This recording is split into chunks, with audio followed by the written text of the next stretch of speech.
Students अभी हम start कर रहे हैं लेक्चर नंबर 4, जिसमें हम डिस्कस करेंगे लिमिटेशन ऑफ अकाउंटिंग। एंड दूसरा जो पॉइंट है कि अकाउंट को एग्जैक्ट बोले तो accounting as a business language, तो वो टॉपिक पे हम डिस्कस करेंगे।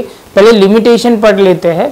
तो लिमिटेशन पढ़ने से पहले आप पहले वो समझना है कि अकाउंटिंग की लिमिटेशन क्या है। तो आप पहले समझोगे कि सर हर एक सिस्टम में लिमिटेशन होता है, लेकिन वो सिस्टम एक्सेप्ट क्यों होती है? क्योंकि उसके एडवांटेजेस बेनिफिट बहुत सारे होते हैं, उसके कंपेयर में लिमिटेशन कम होती है, इसलिए सिस्टम एक्सेप्ट होती है। लेकिन हमें वो भी पता होना चाहिए कि हम कर रहे हैं जो सिस्टम एक्सेप्ट कर रहे हैं उसकी लिमिटेशन क्या है। वही टॉपिक अभी हम डिस्कस करने जा रहे हैं। तो फर्स्ट ऑफ ऑल हम पहला पॉइंट करना शुरू करते हैं। तो जो पहला पॉइंट है नॉन फाइनेंशियल ट्रांजैक्शन। आपको पता है कि अकाउंट्स जो है बेसिकली फाइनेंशियल ट्रांजैक्शन को ही रिकॉर्ड करता है, नॉन फाइनेंशियल ट्रांजैक्शन कभी भी रिकॉर्ड नहीं करता। इन अदर वर्ड्स आप बोल सकते हो कि इकोनॉमिक ट्रांजैक्शन ही रिकॉर्ड करेंगे, नॉन इकोनॉमिक ट्रांजैक्शन रिकॉर्ड करेंगे नहीं। आप बोलोगे सर और प्रॉपर बोले तो जो ट्रांजैक्शन आप मनी में मेजर कर सकते हैं वही ट्रांजैक्शन हम रिकॉर्ड करेंगे, जैसे गुड्स परचेज करना, सेल करना, एक्सपेंस रिकॉर्ड करना, इनकम रिकॉर्ड करना। लेकिन हम बहुत सारे चीज रिकॉर्ड नहीं करते। जैसे समझ लो आपके यहाँ एक एम्प्लॉय है, वो सालों से आपके वहाँ है, वो बहुत लॉयल पर्सन है, ऑनेस्ट पर्सन है, तो भी वो ट्रांजैक्शन इसमें कोई रिकॉर्ड नहीं होगा अकाउंट्स में, क्योंकि आप किसी की लॉयल्टी चेक नहीं कर सकते, किसी की ऑनेस्टी चेक नहीं कर सकते, मतलब मेजर नहीं कर सकते, तो इसलिए ट्रांजैक्शन वो अकाउंट्स में रिकॉर्ड होगा नहीं। तो फर्स्ट जो उनका है ओनली कौन से ट्रांजैक्शन रिकॉर्ड करते हैं? तो आप बोलोगे सर फाइनेंशियल ट्रांजैक्शन ही रिकॉर्ड करते हैं। और कौन से रिकॉर्ड नहीं करते? तो आप बोलोगे sir non financial transaction record नहीं करते हैं। तो सबसे पहले पढ़ना शुरू करते हैं तो आपको क्लैरिटी ज्यादा आएगी। नॉन फाइनेंशियल ट्रांजैक्शन, इनमें लिखा हुआ है in accounting this transaction are recorded the value of which can be measure in terms of money. Money में मेजर कर सकते हैं वही ट्रांजैक्शन हम रिकॉर्ड करेंगे। आगे चलते हैं purchase sale of material, purchase sale of asset etcetera etcetera हम रिकॉर्ड करते हैं ट्रांजैक्शन।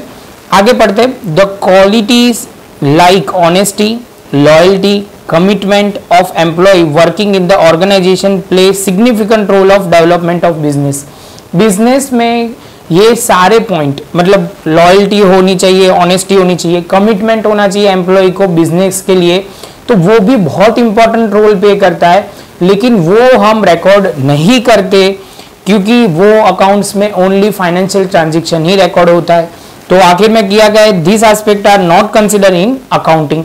तो वो उनकी पहली लिमिटेशन है। जनरली ये बड़ी लिमिटेशन है कि कोई भी ट्रांजैक्शन एम्प्लॉय पूरा ना हुआ हो या कुछ भी हो, वो उनका कोई भी हम कंसिडर नहीं करते, हम खाली फाइनेंशियल ट्रांजैक्शन ही रिकॉर्ड करते हैं। तो ये हमारा पहला पॉइंट था जिसका नाम था नॉन फाइनेंशियल ट्रांजैक्शन। दूसरा है स्टेबल वैल्यू ऑफ मनी। तो अभी हम डिस्कस कर रहे हैं दूसरा point stable value of money. तो आप बोलोगे सर इसमें स्टेबल वैल्यू, तो अकाउंटिंग का अजम्पशन होता है कि हम मान के चलते हैं कि मनी की वैल्यू स्टेबल रहेगी। आप बोलोगे सर सिंपल वे में एक एग्जांपल देता हूं तो आप जल्दी समझ जाओगे।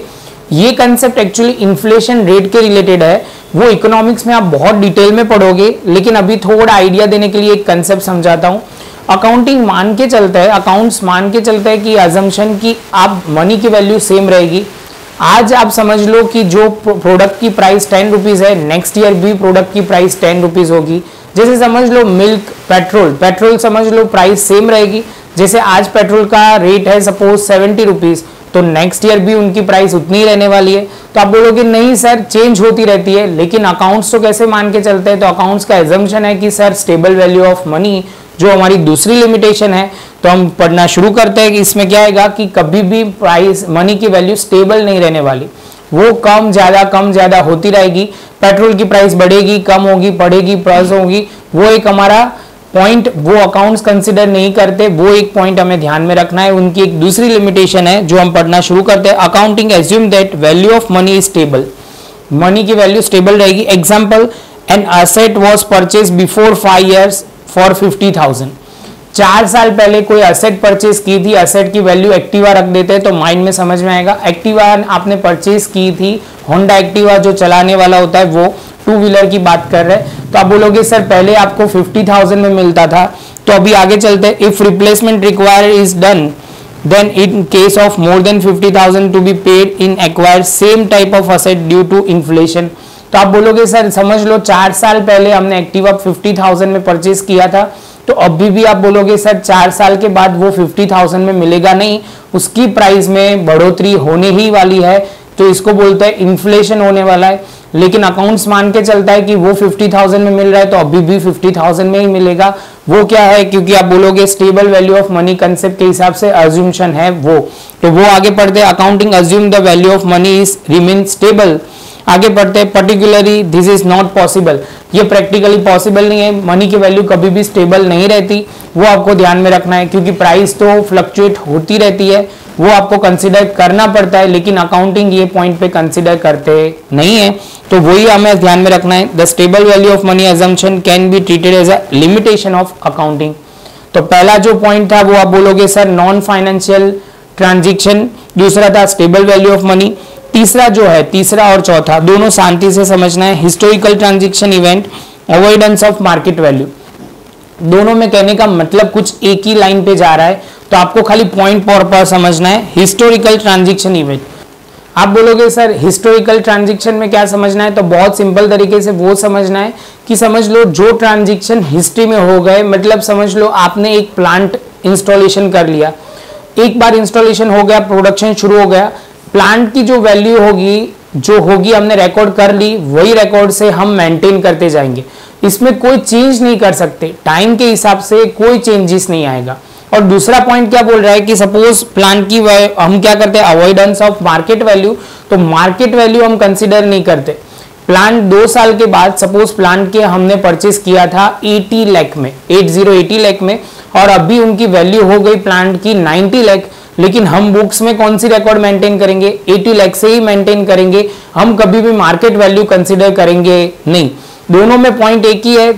तीसरा बोल रहा है हिस्टोरिकल ट्रांजेक्शन इवेंट, वो बात पे बोल रहा है। हिस्टोरिकल मतलब पास्ट के जो ट्रांजेक्शन रिकॉर्ड हो गए सो हो गए, उसके बाद आप चेंज नहीं ला सकते। और उसके बाद वाले में बोल रहा है कंसेप्ट है अवॉइडेंस ऑफ मार्केट वैल्यू, जो ट्रांजेक्शन आपने रिकॉर्ड कर दिया उसके बाद अभी 2 साल के बाद, 1 साल के बाद कोई मार्केट में चेंज आया या उल्टा चेंज आया। उल्टा कैसे, समझ आपने जो टेक्नोलॉजी परचेज की है उसकी जगह नई टेक्नोलॉजी आ गई, तो अभी पुरानी टेक्नोलॉजी की कोई इंपॉर्टेंस रहेगी नहीं, उसकी वैल्यू कम हो जाएगी, तो भी आप नहीं रिकॉर्ड कर सकते। आपने जो बुक वैल्यू रिकॉर्ड की है वही रिकॉर्ड से आपको मेंटेन करते रहना है। तो 2 पॉइंट पढ़ते हैं, historical transaction and event and accounting. Historical transaction event are recorded, जो भी ट्रांजेक्शन होता है हिस्ट्री के हिसाब से एक बार रिकॉर्ड हो गए वो रिकॉर्ड हो जाते हैं। No correction are allow in the transaction for any mistake, but still historical transaction and event are useful to take future decision. लेकिन आप बोलोगे सर एक बार रिकॉर्ड तो हो गए, लेकिन इससे फायदा क्या होगा, तो इसमें लिमिटेशन में भी एक छोटा सा फायदा है कि आपको डिसीजन मेकिंग के लिए इजी रहेगा। आप कोई भी गलतियां करते हो तो आप बोलोगे सर इसके बाद क्या होता है, तो आप गलतियों से सीखते हो। वही पॉइंट है कि जो हमने ट्रांजेक्शन किए उससे आप क्या कर सकते हो, उसको आपको हेल्पफुल होगा डिसीजन मेकिंग के लिए। आगे पढ़ोगे तो अवॉइडेंस ऑफ मार्केट वैल्यू, कभी भी हम मार्केट वैल्यू कंसिडर नहीं करते, एक बार ट्रांजेक्शन लिख दिया सो लिख दिया, उसके बाद कोई चेंज आएगा नहीं।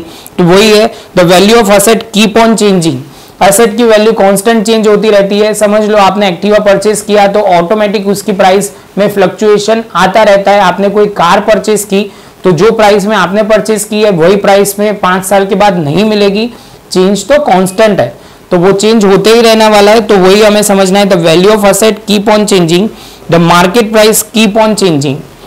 आगे पढ़ते हैं, in the accounting market value is ignore, only actual cost based treatment are given. समझते हैं कि चेंज तो कांस्टेंट प्राइस में होते रहना है, मार्केट में भी प्राइस चेंज होती रहती है। हम तो रिकॉर्ड करेंगे, अकाउंट्स बोलेंगे कि अकाउंटिंग के हिसाब से एक्चुअल कॉस्ट के हिसाब से आपको एक्टिवा कितने में पड़ा, तो आप बोलोगे सर 50,000 में आपको कॉस्ट हुआ है, तो 50,000 ही हम रिकॉर्ड करेंगे। मार्केट के चेंज के हिसाब से आप चेंज होंगे नहीं, वही वो बोलना चाह रहा है कि ये चेंज मार्केट के हिसाब से चेंज हम अकाउंट्स करते नहीं है। तो ये 2 पॉइंट थे जिसका नाम था हिस्टोरिकल ट्रांजेक्शन, फोर्थ का नाम था avoidance of market value, avoidance of market value. इसके बाद आप बोलोगे use of estimate, use of estimate, तो आप बोलोगे सर ये एस्टिमेट मतलब, एक सिंपल वे में मैं बोलता हूं कि आपको सपोज एक बर्थडे पार्टी ऑर्गेनाइज करनी है, तो आप देखोगे तो आप नॉर्मल वे में बोलोगे सर खर्चा कितना होगा, तो आप रफली आइडिया लगा के आपको एस्टिमेट करते हो कि सर इतने अराउंड कॉस्ट होनी चाहिए। तो ये जो एस्टिमेट है बिजनेस में भी कई जगह पे एस्टिमेशन पे चलता है। अभी इसमें जो एग्जाम्पल दिया हुआ है उसका थोड़ा मैं मीनिंग समझा देता हूं आपको। पहले भी ये पॉइंट को मैंने बहुत डिटेल में थोड़ा आपको इंस्टॉलमेंट और सॉल्वेंट के बारे में बोला था, लेकिन डिटेलिंग नहीं बताई थी। आज भी थोड़ा ऊपर से आइडिया देता हूं, लेकिन थोड़ा डिटेल में जाएंगे कंपेयर टू पहले के हिसाब से।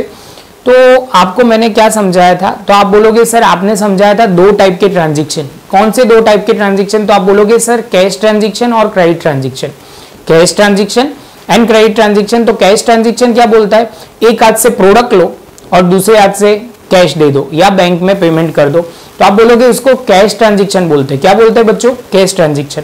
सेम वे मैं बोल रहा हूं कि आपको क्रेडिट ट्रांजेक्शन समझना है। तो क्रेडिट ट्रांजेक्शन क्या बोल रहा है कि सर प्रोडक्ट तो अभी हम आपसे ले लेंगे, लेकिन पेमेंट 10 दिन के बाद या एक डेट प्री डिटरमाइंड डेट के बाद हम पेमेंट करेंगे, तो उसको क्रेडिट ट्रांजेक्शन बोलते हैं। सपोज मैंने मिस्टर एक्स को सेल्स किया हुआ है, कितना सेल किया हुआ है, सपोज हम लेते हैं 10,000 का सेल दिया हुआ है।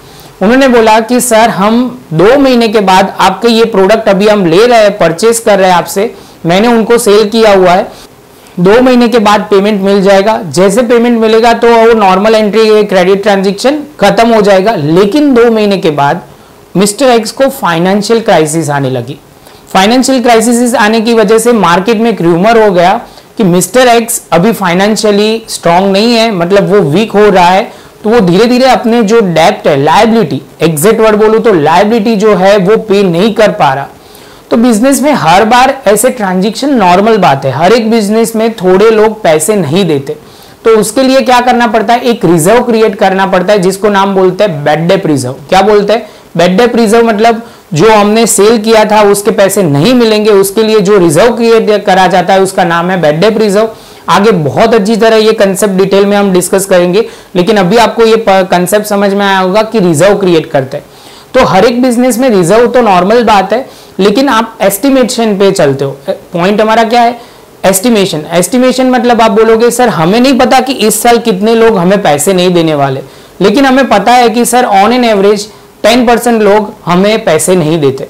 तभी आप बोलोगे सर सपोज आप जितना क्रेडिट सेल्स कर रहे हो उसके थोड़े परसेंटेज आप रिजर्व में डालोगे, बैड डेट रिजर्व में। ये एस्टिमेट है, एक्चुअल नहीं है। तो कई जगह पे अकाउंट्स भी क्या करता है, एस्टिमेशन पे चलता है, वो एक उनकी लिमिटेशन है, वो हमें अभी पढ़ना शुरू करते हैं। 5th पॉइंट, ये पॉइंट पढ़ने से पहले बच्चों आपको ये आगे का पॉइंट थोड़ा फिर से देखना पड़ेगा। आपको ऐसे लग रहा है कि बैड डेट रिजर्व नहीं समझ में आया, तो 2 मिनट का फिर से देखिए तो आपको क्लैरिटी आ जाएगी।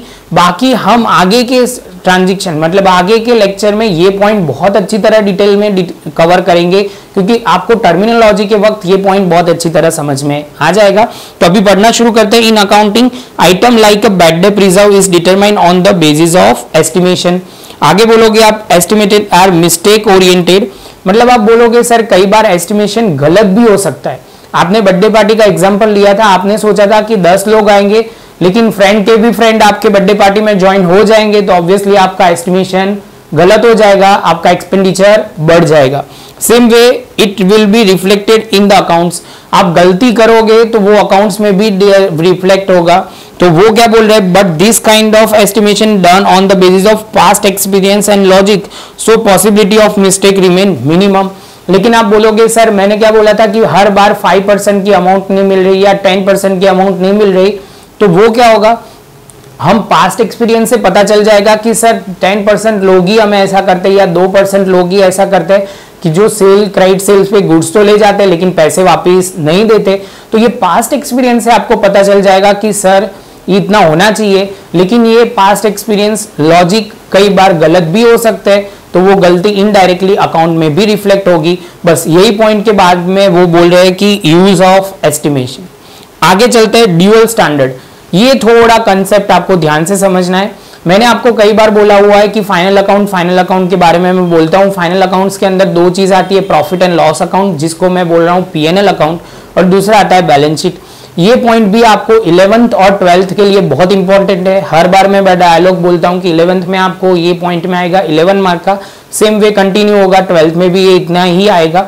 वो बहुत इंपॉर्टेंट है। फाइनल अकाउंट्स में ड्यूअल स्टैंडर्ड यूज होता है। आप बोलोगे सर कैसे ड्यूअल स्टैंडर्ड, तो पढ़ते हैं तो ज्यादा समझ में आएगा। There are two important component of accounts, profit and loss account and balance sheet. Profit and loss account bracket में लिखा हुआ है, ये एमसीक्यू में आएगा, which is also known as a income statement. क्या बोलेंगे बच्चों? Income statement and prepare on the current price. कौन सी प्राइस? करंट प्राइस, जो मार्केट में अभी चल रही है वो प्राइस क्या बोलते हैं? Current price. जैसे मैं सपोज आपको बोलूंगा कि अभी पेट्रोल की प्राइस चल रही है 75 रुपीज, पेट्रोल की प्राइस चल रही है 75 रुपीज, तो ये करंट प्राइस है, तो इसको बोलते हैं current price. while the item of balance sheet are disclose old price, bracket में historical price, this kind of discrepancy prevails। तो आप बोलोगे सर ये दोनों अलग अलग कंसेप्ट है, एक कंसेप्ट करंट प्राइस पे रिकॉर्ड होता है और दूसरा जो कंसेप्ट है वो बैलेंस शीट है, वो हिस्टोरिकल प्राइस पे रिकॉर्ड होती है। ये आपको अभी समझना ही होगा, इसमें ज्यादा एक्सप्लेनेशन करूंगा तो भी कंफ्यूजन ही क्रिएट होने वाला है। तो आपको वो याद रखना है सर, जो PNL profit and loss account जो होता है वो करंट प्राइस पे रिकॉर्ड होता है, और बैलेंस शीट जो होता है, बैलेंस शीट जो है वो आप बोलोगे सर हिस्टोरिकल कंसेप्ट के हिसाब से रिकॉर्ड होते हैं। तो दोनों स्टैंडर्ड क्या होता है? एक करंट प्राइस पे है, एक हिस्टोरिकल प्राइस है, तो वो ड्यूअल स्टैंडर्ड के हिसाब से कॉन्फ्लिक्ट होता है, वो हमें ध्यान में रखना है बच्चों। तो एक क्विक रिवीजन देख लेते हैं। पहला जो पॉइंट है नॉन फाइनेंशियल ट्रांजेक्शन, दूसरा है स्टेबल वैल्यू ऑफ मनी, तीसरा है हिस्टोरिकल ट्रांजेक्शन, फोर्थ है avoidance of market value, fifth है uses of estimation, and last जो है ड्यूअल स्टैंडर्ड। इसके साथ बोल सकते हैं हमारी लिमिटेशन तो कंप्लीट हो गई। अभी हम आगे जाएंगे, एक नया कंसेप्ट है accounting as a language of a business. तो आप ये चालू करूं, पहले वो मैं बोलूंगा, आपको ये पॉइंट लिखने हैं तो लिख दीजिए जितने मैंने पॉइंट करवाए वो। इससे क्या होगा, आपके नोट्स में प्रॉपर तरीके से लिमिटेशन का कंसेप्ट क्लियर हो जाएगा। तो अभी हम स्टार्ट कर रहे हैं accounting as a language of a business. ये क्वेश्चन जनरली 2 मार्क्स से 3 मार्क्स के अंदर अंदर आपको आएगा, बहुत सिंपल वे में हमें समझना है। अभी हम स्टार्ट कर रहे हैं बच्चों account as a language of a business. तो यहाँ पे आपको स्ट्रेस कहाँ पे करना है? लैंग्वेज। लैंग्वेज को नॉर्मल वे में हम समझते हैं कि नॉर्मल वे में लैंग्वेज जो बोलेंगे, नॉर्मल लैंग्वेज में जो होगा वो आपको क्या समझना है कि हर एक लैंग्वेज के एक नॉर्म्स होते हैं, रूल्स होते हैं, जो लिख सकते हैं, बोल सकते हैं और इंटरप्रेट कर सकते हैं। मतलब एक सिंपल वे में मैं किसी मिस्टर एक्स को बोल रहा हूँ तो लैंग्वेज में बोलूँगा तो मिस्टर एक्स भी वही समझेगा, वाई भी वही समझेगा, जेड भी वही समझेगा। तो लैंग्वेज के थोड़े रूल होते हैं, नॉर्म्स होते हैं, वही हम फुलफिल करके लैंग्वेज को एक्सप्रेस करते हैं और सामने वाला वो समझता है। अभी ये लैंग्वेज किसके बारे में बात हो रही है? तो आप बोलोगे sir accounting language of a business. तो आप बोलोगे सर अकाउंट्स क्या होता है? तो अकाउंट्स बिजनेस की लैंग्वेज होती है। कैसे होती है कि आप कोई भी ट्रांजेक्शन करते हो वो अकाउंट्स में लिखा जाता है, उसका इंटरप्रिटेशन होता है, प्रॉफिट हुआ, लॉस हुआ, क्या हुआ, उसके रिलेटेड बातें होती है, और वो कैसे लिखा जाता है। तो आप बोलोगे सर ऐसा नहीं है कि मैं जो लिखूंगा, मैं जैसे लिखूंगा वही दूसरा पर्सन लिखेगा, तीसरा पर्सन लिखेगा, क्योंकि हम फॉलो करते हैं क्या? तो आप बोलोगे सर आप नॉर्म्स फॉलो करते हैं, रूल्स फॉलो करते हैं, तो उसके हिसाब से ही हमें क्या करना पड़ता है, उसके हिसाब से ही हमें वो लिखना पड़ता है। तो अभी हम स्टार्ट करते हैं। सबसे पहले पढ़ना बहुत इजी है, 2 ही पॉइंट पे फोकस करना है, तो वो मैं पहला पॉइंट बोल रहा हूँ और दूसरा पॉइंट। तो पहला पॉइंट ये लैंग्वेज में, ये पॉइंट पे ये आएगा, accounting is a known as a language of a business. पहला point, through the accounting information of a business transaction is provided. तो ये ट्रांजेक्शन आपको इंफॉर्मेशन प्रोवाइड कराएगा कि आपने कौन से ट्रांजेक्शन किए, कितने प्रॉफिट के किए, कितने लॉस के किए, कितने आपने नॉर्मल ट्रांजेक्शन किए। नॉर्मल मतलब आपने जिसमें प्रॉफिट बहुत अच्छा नहीं हुआ है या जिसमें एक्स्ट्रा ऑर्डिनरी प्रॉफिट हुआ है, ये सब कहाँ से पता चलेगा? जब आप प्रॉपर अकाउंट मेंटेन करोगे तब। थ्रू द लैंग्वेज, अभी लैंग्वेज की बात कर रहे हैं, through the language either by writing or speaking or analysing or interpreting any content is describe और explain by the one person to other person. हम लैंग्वेज से क्या कर सकते हैं? किसी को लिख सकते हैं, बोल सकते हैं, एनालाइज कर सकते हैं और दूसरे पर्सन को एक्सप्लेन कर सकते हैं how to with the help of language. Same way अभी यहाँ से एक पॉइंट खत्म हुआ, अभी उसका दूसरा पॉइंट लैंग्वेज का खत्म हुआ। सेम वे अभी हम पढ़ रहे हैं अकाउंट्स के रिलेटेड। अभी ये लैंग्वेज की बात हुई, सेम वे अकाउंट्स में क्या बात करेंगे वो हम पढ़ना शुरू करते हैं। This function is perform by the accounting by providing information of a business activity और result to the related party. तो अकाउंट्स का में हेल्पफुल क्या करता है? बिजनेस की एक्टिविटी का रिजल्ट क्या आया, प्रॉफिट आया, लॉस आया, वो या जो भी रिलेटेड पार्टी है वो जो इन्फॉर्मेशन चाहिए वो अकाउंट्स हमें बिजनेस में से दे सकता है। अभी आगे चलते हैं, यहाँ तक एक पॉइंट था, यहाँ पे हमारी बातें क्या हुई, राइटिंग, स्पीकिंग और एनालाइज, वहाँ तक एक बात हुई। दूसरे पॉइंट में बहुत सिंपल नॉर्म्स और रूल्स के रिलेटेड बात है, तो दूसरे लैंग्वेज के रूल्स होते हैं, सेम वे अकाउंट्स के भी रूल होते हैं, वही हम यहाँ पे लिखेंगे। तो आपको दो पैराग्राफ में ये पॉइंट को दो पॉइंट में डिवाइड कर देना है ये पैराग्राफ को, तो आपको बहुत ईजी हो जाएगा। यहाँ तक का एक पॉइंट और अभी हम जब लिखेंगे वो दूसरे पॉइंट में। बच्चों ये 5-10 लाइन है, मैं आपको बोलूँगा आप अपने नोट्स में ज़रूर लिखना, क्योंकि तब भी आपको समझ में आएगा। आगे चलते हैं, language is used with the own pre determined norms, same way accounting also use with own pre determined rules. Language के भी रूल्स होते हैं और अकाउंटिंग के भी प्री डिटरमाइंड रूल्स होते हैं। Language has a feature of flexibility, hence the time based change are incorporated in it. In account also base change are incorporated. मतलब आप बोल रहे हो कि सर टाइम के हिसाब से लैंग्वेज में जैसे चेंज आ रहा है, अकाउंट्स भी अपने हिसाब से चेंज अकाउंट में भी एडॉप्ट करेगा। तो ये हमारा पॉइंट था, accounting as a language of a business, और दूसरा हमने आज डिस्कस किया लिमिटेशन ऑफ अकाउंटिंग। दोनों बहुत बेसिक पॉइंट है। आज का जो ये पॉइंट है बहुत इंपॉर्टेंट है, वो 2-3 मार्क में कई जगह पे पूछा जाता है। लिमिटेशन आपको पता होनी चाहिए, वो इंपॉर्टेंट है। तो यहाँ पे ही हम लेक्चर कंप्लीट करते हैं। आपको ये वीडियो अच्छा लगा हो तो लाइक, शेयर, सब्सक्राइब जरूर कीजिए। ऐसे ही वीडियो आपको कांस्टेंट मिलते रहेंगे।